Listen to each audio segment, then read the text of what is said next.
అనుకున్నదే జరిగింది.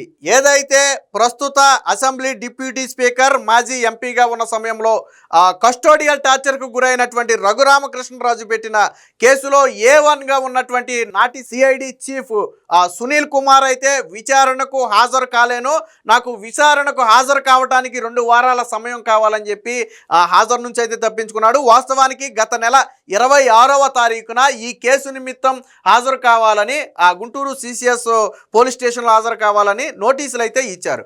సో ఆ నోటీసుల మీద ఇప్పటి వరకు మౌనంగా ఉన్నటువంటి సునీల్ కుమారు చివరి సెకండ్లో అంటే 4వ తారీఖు ఈరోజు హాజరు కావాల్సి ఉంది. సో చివరి సెకండ్ అంటే 3వ తారీఖు సాయంత్రం నాటికి నేను హాజరు కాలేను అని సంబంధిత అధికారులకైతే సమాచారం ఇచ్చాడు. వాస్తవానికి సిఐడి సునీల్ వస్తున్నాడనే ఉద్దేశంతో ఆల్రెడీ ఎస్పీగా ఉన్నటువంటి దామోదర్ కూడా నిన్నే గుంటూరు కూడా చేరుకున్నాడు ఆయన. సో కానీ చివరి సెకండ్లో నేను రాలేను అనటంతో ఇప్పుడు న్యాయపరంగా ఎలా ముందుకెళ్లాలని చెప్పి పోలీసులు అయితే ఆలోచిస్తున్నారు. వాస్తవానికి దీని మీద నిన్న మనం ఒక వీడియో కూడా చేశాం. సునీల్ దీనికి రాజీనామా చేసి అంటే కూటమి తదుపరి ఏం చర్యలు తీసుకుంటుంది అనేది చూసి ఆ తరువాత తన IPS పదవికి రాజీనామా చేసి రాజకీయాల వైపు మొగ్గు చూపే అవకాశం ఉంది. ఇందులో భాగంగానే కొన్ని రాజకీయ వ్యాఖ్యలు కూడా ఇటీవల అంబేద్కర్ విగ్రహం ఓపెనింగ్కి వెళ్ళి మాట్లాడటం జరిగింది. కాపు దళితులు అంటూ కులాల పేర్లను ప్రస్తావించి మాట్లాడటం జరిగింది. ఆల్రెడీ దీని గురించి మాట్లాడుకున్నాం. ఆఫ్ ద రికార్డ్ ఏంటంటే ఎలాంటి చర్యలు తీసుకుంటారో చూసి అప్పుడు రాజీనామా చేసి రాజకీయాల్లోకి వెళ్ళొచ్చనే ఉద్దేశంతో ఉన్నట్టుగైతే తెలుస్తుంది. ఆ ఊహాగానాలకు మరింత బలం ఇచ్చేటట్టుగా ఉంది నిన్న సిఐడి సునీల్ రాకపోవడం. వాస్తవానికి ఇక్కడ ఇంకొకటి కూడా అనుమానం ఉంది, వస్తే అరెస్టు చేస్తారనే భయంతో రాలేదా అనేది కూడా ఉంది. ఎందుకంటే ఈ కేసు ఎంత తీవ్రమైంది, తరువాత ఎటువంటి చర్యలు తీసుకుంటారు అనేది IPS అధికారిగా ఉన్నటువంటి సునీల్కి తెలియని విషయం కాదు. గతంలో కేవలం రఘురామకృష్ణరాజు వ్యవహారమే కాదు, గతంలో ఎవరినైనా సోషల్ మీడియాలో ఒక పోస్ట్ పెడితే అర్ధరాత్రులు గోడ దూకెళ్ళి అరెస్ట్ చేసేవారు. టీడీపీ నేతలను ఏదైనా అరెస్ట్ చేయాలంటే అర్ధరాత్రులు గోడ దూకెళ్ళి అరెస్ట్ చేసేవారు, లేదా శుక్రవారం సాయంత్రం అరెస్ట్ చేసేవారు. శని ఆదివారాలు కోర్టులు అందుబాటులో ఉండవు కాబట్టి 2 రోజుల పాటు వాళ్ళు టార్చర్ పెట్టవచ్చు కాబట్టి వాళ్ళ కస్టడీలో ఉంచుకోవచ్చు కాబట్టి ఆ విధంగా ప్లాన్ చేసేవాళ్ళు. ఇలా జగన్మోహన్ రెడ్డి ఏది చెబితే అది, ఈవెన్ కోర్టుల మీద బూతు వ్యాఖ్యలు చేసి బెదిరింపులు చేసిన వ్యక్తులను పట్టుకోమని స్వయానా హైకోర్టు ఆదేశిస్తే వాళ్ళెవరూ మాకు దొరకలేదని చెప్పాడు కోర్టుకెళ్ళి. ఎందుకంటే పెట్టిన వాళ్ళందరూ వైసీపీ వాళ్ళు కాబట్టి వాళ్ళ అడ్రస్లు ట్రేస్ అవ్వలేదంటే అప్పుడు కోర్టు ఓహో మీ పని ఎలా ఉందా అని చెప్పి CBIకి ఇస్తే CBI మొత్తం 18 మందిని ఇతర దేశాల్లో ఉన్న వాళ్ళను కూడా ఈడ్చుకొచ్చి బొక్కలో పెట్టింది. మరి వీళ్ళు చేయలేని పని CBI ఎలా చేసింది? సో అలా జగన్మోహన్ రెడ్డి అడుగులకు మడుగులొత్తాడనడంలో ఎటువంటి సందేహం లేదు. సరే అదంతా ఒక పార్టీకి అనుకూలంగా వ్యవహరించాడని భావించిన రఘురామకృష్ణరాజు వ్యవహారం అనేది అత్యంత సీరియస్ వ్యవహారం. ఆ రోజుల్లో ఎంత సెన్సేషన్ క్రియేట్ చేసింది, జగన్మోహన్ రెడ్డిని ఎంత ఇరకాటంలో పెట్టిందో రాజకీయాలను ఫాలో అయ్యే వాళ్ళందరికీ కూడా అర్థమవుతుంది. ఈవెన్ ఇతర అంటే ఒక ఆర్మీ ఆసుపత్రిలో వైద్య పరీక్షలు చేయించుకున్న తర్వాత రఘురామకృష్ణరాజు కస్టోడియల్ టార్చర్కు గురయ్యాడని సుప్రీంకోర్టు భావించి ఆయనకు బెయిల్ ఇచ్చి బయటకు పంపడం జరిగింది. అదే టార్చర్ కేసులో A1గా సునీల్గా ఉంటే A2గా మాజీ ఇంటెలిజెన్స్ చీఫ్గా ఉన్నటువంటి సీతారామాంజనేయులు ఉన్నాడు. తర్వాత అదే కేసులో A5గానేమో గుంటూరు సూపరింటెండెంట్ ప్రభావతి ఉంది. సో ఆవిడే కదా అసలు రఘురామకృష్ణరాజుకి మీద టార్చర్ చేయలేదు, ఆయనంతా ఆరోగ్యంగానే ఉన్నాడని చెప్పి తప్పుడు రిపోర్ట్ ఇచ్చింది. సో అలాగే విజయపాలు అప్పుడు ASPగానే ఏదో ఉన్నాడు, ఆయన కూడా ఇందులో ఒక పాత్రగా ఉన్నాడు. అలాగే జగన్మోహన్ రెడ్డి పేరు కూడా ఇందులో ఉంది, A3గా జగన్మోహన్ రెడ్డి ఉన్నట్టున్నాడు ఈ కేసులో. సో మొత్తంగా రఘురామకృష్ణరాజు టార్చర్ అనేది ఆ రోజు దేశవ్యాప్తంగా సంచలనం సృష్టించింది. ఒక ఎంపీని కస్టోడియల్ టార్చర్ చేయడం అనేది హిస్టరీలో నాకు తెలిసి ఫస్ట్ టైం. ఇంతకుముందు ఎప్పుడు కూడా అలాంటి పరిస్థితి రాలా. ఎంపీలు అరెస్ట్ అయ్యారు, బయటకు వచ్చారు, జైలు శిక్ష అనుభవించారు, ఇవన్నీ జరిగినాయి తప్ప కస్టోడియల్ టార్చర్ అంటే ఇలా ఒక ఎంపీని దారుణంగా చిత్రహింసలు, మన భాషలో 3rd డిగ్రీ లాంటిది. సో 3rd డిగ్రీ పెట్టి చిత్రహింసలు పెట్టడం, పైగా ట్విస్ట్ ఏంటి, రఘురామకృష్ణరాజు బలంగా చెప్పింది ఏంటి, నా గుండెల మీద నన్ను చంపేయాలని ఏమో కానీ బలంగా నా గుండెల మీద బాధారని చెప్పాడు. నన్ను కొడుతుంటే ఒక వ్యక్తి వీడియో తీసి అటుపక్క ఎవరికో ఒక వ్యక్తికి చూపించాడు. ఎవరో ఆ వ్యక్తి నన్ను కొడుతుంటే చూడాల్సిన అవసరం ఎవరికి ఉంది? సో ఇవన్నీ కూడా రఘురామకృష్ణరాజు లేవనెత్తినటువంటి ప్రశ్నలు.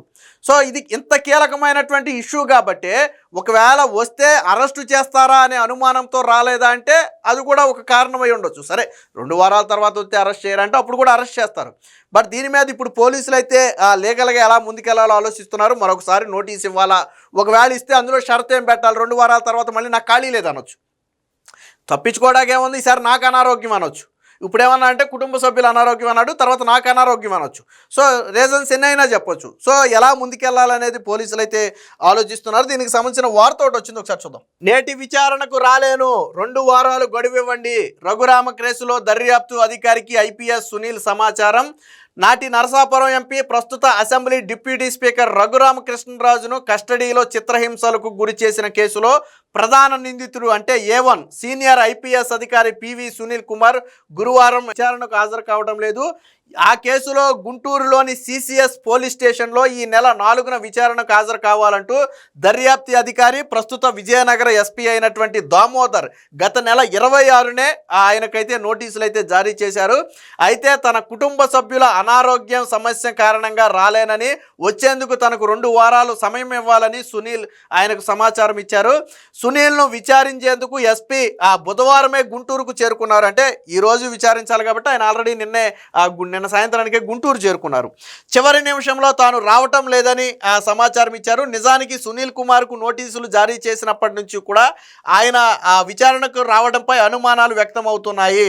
ఆయనకు మళ్ళీ నోటీసులు ఇవ్వాలా, ఇస్తే అందులో ఏ షరతు విధించాలి, ఎంత గడువు ఇవ్వాలి అనే అంశం మీద న్యాయ సలహా అనంతరం నిర్ణయం తీసుకోవాలని చెప్పి పోలీసు ఉన్నతాధికారులు భావిస్తున్నట్టుగా తెలుస్తుంది. ఈ కేసులో A1గా నాటి సిఐడి చీఫ్ పివి సునీల్ కుమారు, A2గా అప్పటి నిఘా విభాగాధిపతి పిఎస్ఆర్ ఆంజనేయులు, అలాగే A3గా నాటి సీఎం జగన్, A4గా అప్పటి సిఐడి అదనపు ఎస్పీ విజయపాలు, A5గా GGH superintendent, Guntur GGH superintendent ప్రభావతిని చేర్చారు. దర్యాప్తు క్రమంలో ఇప్పటికే విజయపాల్ని విచారించారు, అరెస్టు చేశారు. విజయపాల్ నుంచి కొంత సమాచారం కూడా సేకరించారు అనుకుంటే అది వేరే విషయం.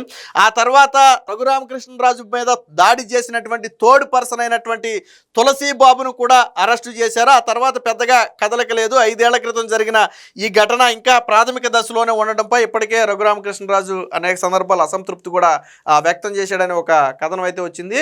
సో మొత్తంగా ఈ ఎంటైర్ A5లో ఒక విజయపాల్ని మాత్రం పోలీసులు అరెస్టు చేయటం, విచారణ చేయటం, జైలుకు పంపటం ఇవన్నీ కూడా జరిగినాయి. అయితే అదే విజయపాల్ నుంచి కొంత కీలక సమాచారం అయితే సేకరించిన తర్వాత దాని ఆధారాలను కూడా పోలీసులు అయితే సేకరించినట్టుగా తెలుస్తుంది. బహుశా A1 అంటే కీలకమైనటువంటి వ్యక్తి సునీల్.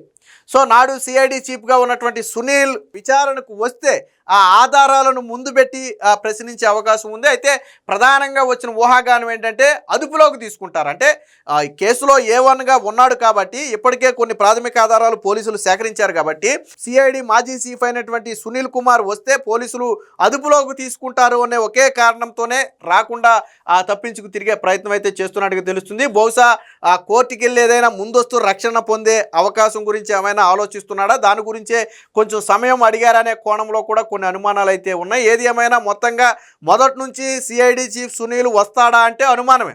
ఆయన ఖచ్చితంగా వస్తాడు అని అధికారులు కూడా చెప్పలేని పరిస్థితి. ఎందుకంటే గతంలో వ్యవహరించినటువంటి తీరు అలాంటిది. ఎక్కడ వెళ్తే తనను ఇబ్బంది పెడతారో, గతంలో నేను వ్యవహరించిన తీరు మీద ఎక్కడ ఆధారాలతో ప్రశ్నిస్తారో దానికి ఏం సమాధానం చెప్పాలనే ఒక కోణంలోనే సునీల్ అయితే హాజరు కాలేదని తెలుస్తుంది. దీనికి తోడు నిన్నగాక మొన్న 2 రోజుల క్రితమే కులాల గురించి వ్యాఖ్యానించడం కొంత దుమారాన్ని లేపింది. వాస్తవానికి ఒక సివిల్ సర్వెంట్గా ఉన్నటువంటి వ్యక్తి కులాల గురించి కానీ, మతాల గురించి కానీ, ప్రత్యేకంగా పార్టీల గురించి కానీ ఎక్కడా మాట్లాడకూడదు. అది వాళ్ళ రూల్ బుక్లోనే ఉంటుంది. కానీ ఆ రూల్ని అధిగమించి కాపులు, దళితులు అంటూ మాట్లాడి కాపుకు చెందిన వ్యక్తిని మీరు ముఖ్యమంత్రి చేసుకోండి, దళితులకు డిప్యూటీ ముఖ్యమంత్రి పదవి ఇవ్వండి. సో ఇలాంటి వ్యాఖ్యలు నిన్న మాట్లాడటం జరిగింది. సో ఇవన్నీ కూడా క్రమశిక్షణ కింద చర్యలు తీసుకోవాల్సిన అంశంగానే భావించి రఘురామకృష్ణరాజు ఆల్రెడీ కేంద్రానికి కూడా ఫిర్యాదు చేయడం జరిగింది. వెంటనే పివి సునీల్ మీద శాఖాపరమైన చర్యలు తీసుకోండి. ఈయన సస్పెండ్లో ఉన్నప్పటికీ సివిల్ సర్వెంట్ అధికారే. సో ఇలాంటి మాట్లాడకూడని మాట్లాడి విద్వేషాలు రెచ్చగొట్టే ప్రయత్నం జరుగుతుందని చెప్పి ఆల్రెడీ రఘురామకృష్ణరాజు కేంద్రానికి కూడా ఫిర్యాదు చేశారు. ప్రస్తుతానికి దాని మీద కేంద్రం నుంచి ఎటువంటి స్పందన రాలేదు. కాకపోతే ఈరోజు విచారణకు హాజరైన తరువాత ఎటువంటి పరిణామాలు ఉంటాయని చెప్పి చాలామంది తీవ్ర ఉత్కంఠగా ఎదురు చూశారు. మొత్తానికి తానైతే హాజరు కావటం లేదని తప్పించుకున్నాడు. లీగల్గా కోర్టు నుంచి రక్షణ పొంది కేసు నుంచి తప్పించుకోవాలనే ప్రయత్నం చేస్తున్నట్టుగా అయితే ఇంటెన్షన్ అయితే అర్థమవుతుంది. ఏది ఏమైనా మొత్తంగా ఈరోజు విచారణకు రావాల్సినటువంటి సునీల్ అయితే విచారణకు రాలేదు. మరి దీని మీద పోలీసు అధికారులు ఎలా స్పందిస్తారు, అసలు నాడు బాధితుడిగా ఉన్నటువంటి రఘురామకృష్ణరాజు ఎలా స్పందిస్తాడనేది మాత్రం వేచి చూడాలి.